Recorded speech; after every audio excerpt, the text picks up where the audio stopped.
السلام علیکم دوستو، کیسے ہو آپ سب؟ امید کرتا ہوں سب خیریت سے ہوں گے۔ ایک گاؤں میں ایک باپردہ خاتون رہتی تھی جن کی ڈیمانڈ تھی کہ شادی اس سے کرے گی جو انہیں باپردہ رکھے گا۔ ایک نوجوان اس شرط پر نکاح کے لیے رضامند ہو جاتا ہے، دونوں کی شادی ہو جاتی ہے۔ وقت گزرتا ہے، یہاں تک کہ ایک بیٹا ہو جاتا ہے۔ ایک دن شوہر کہتا ہے کہ میں سارا دن کھیتوں میں کام کرتا ہوں، کھانے کے لیے مجھے گھر آنا پڑتا ہے جس سے وقت ضائع ہوتا ہے، تو مجھے کھانا کھیتوں میں پہنچا دیا کرو۔ بیوی راضی ہو جاتی ہے۔ وقت گزرتے گزرتے ایک اور بیٹا ہو جاتا ہے جس پر شوہر کہتا ہے کہ اب گزارا مشکل ہے، تمہیں میرے ساتھ کھیتوں میں کھاد بٹانا پڑے گا۔ یوں وہ باپردگی سے نئے پردے تک پہنچ جاتی ہے اور تیسرے بیٹے کی پیدائش پر اس کا شوہر مکمل بے پردگی تک لے آتا ہے۔ وقت گزرتا رہا، یہاں تک اولاد جوان ہو جاتی ہے۔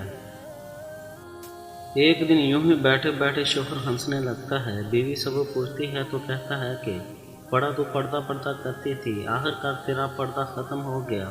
کیا فرق پڑا پردے اور بے پردگی کا؟ زندگی تو اب ویسے ہی گزر رہی ہے۔ وہ بولتی ہے کہ تم ساتھ والے کمرے میں چھپ جاؤ، میں تمہیں پردے اور بے پردگی کا فرق سمجھاتی ہوں۔ شوہر کمرے میں چھپ جاتا ہے۔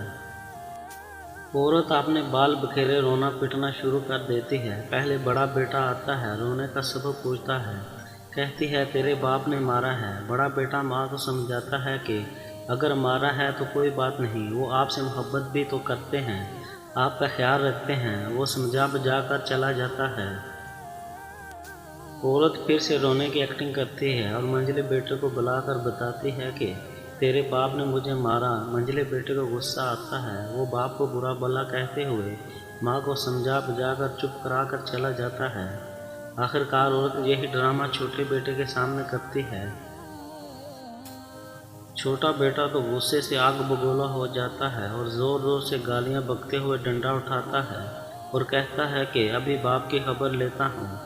پھر عورت شوہر کو بلا کر بولتی ہے کہ پہلا میرے پردے کے وقت پیدا ہوا تو اس نے تیرا پردہ رکھا، دوسرا نئے پردے کے زمانے میں پیدا ہوا تو تیری آدھی لاج رکھ لی، جبکہ تیسرا جو مکمل بے پردگی کے زمانے میں ہوا تو وہ مکمل طور پر تیرا عزت کا پردہ اتارنے گیا ہے۔ حاصل کلام: پردہ عورت کا فطرتی تقاضا ہے جو خالق کی طرف سے قاعدہ دہ ہے، جس کی بے شمار حکمتیں خالق ہی جانتا ہے۔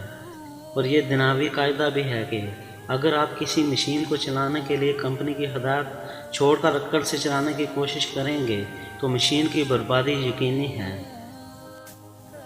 یہی وجہ ہے کہ جو لوگ مغربی دنیا یہ تجربہ عورت کی آزادی کر چکے ہیں، ان سے پوچھو کہ آج وہاں ریپ کا تناسب کیا ہے، ان کے معاشرے میں ماں بہن بیٹی کو کیا مقام حاصل ہے، اور پھر وہاں کی اولاد اپنے والدین کے ساتھ کیا سلوک کرتے ہیں، یہ بھی کسی سے پوشیدہ نہیں۔ اور مشرقی معاشرہ میں آج بھی ماں بہن بیٹی کو کیا مقام حاصل ہے اور ہمارے معاشرے میں عورت کس قدر محفوظ ہے، یہ بتانے کی ضرورت نہیں۔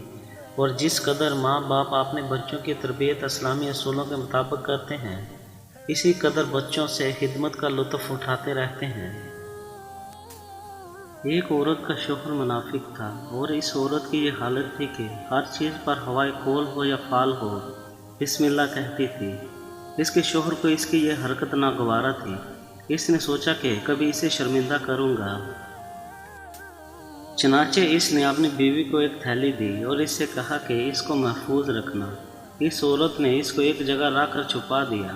شوہر نے عورت کو غافل پا کر وہ تھیلی اور جو کچھ میں تھا لے لیا اور اس کو کنویں میں پھینک دیا جو اس کے گھر میں تھا۔ اس کے بعد اس سے وہ تھیلی طلب کی۔ جب وہ عورت اس تھیلی کی جگہ آئی اور بسم اللہ پڑھی تو اللہ تعالیٰ نے حضرت جبرائیل کو حکم دیا، فوراً نیچے جاؤ اور اس تھیلی کو اسی جگہ رکھ دو۔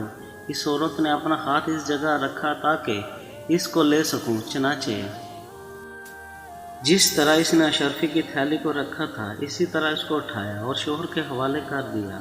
یہ دیکھ کر اس کا شوہر بہت متعجب ہوا، اللہ تعالیٰ سے توبہ کی اور اس کی طرف رجوع کیا۔